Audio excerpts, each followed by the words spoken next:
All right, we have a 350 and a third gen, not the stock motor.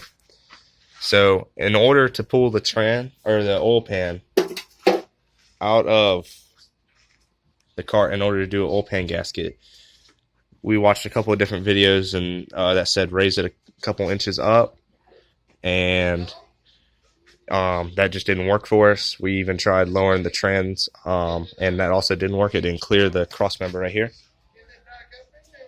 And so what we actually ended up having to do is unbolt the bell housing and disconnect the torque converters, torque converter bolts, that is, and lift up the motor. You can see how high we have it lifted up, where the distributor is almost even with the cowl, just to get the oil pan out. If you have this motor in, your third gen, it might be easier just to go ahead and go this route. It took us not long at all to do it this way. It took us 2-3 hours to try and figure it out, so I'm hoping that we can save somebody some time. But yeah, just our point of view, might be better for you to do it this way.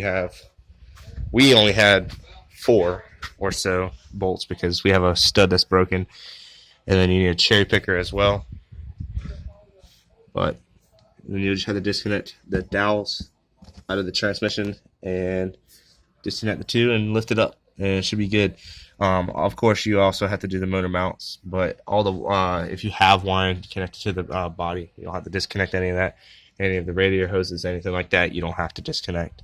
You just undo the torque converter bolts, undo the bell housing bolts, undo the motor mount bolts, and raise it up, and make it a lot easier on yourself if you have a 350 and a third gen. All right, thank you guys.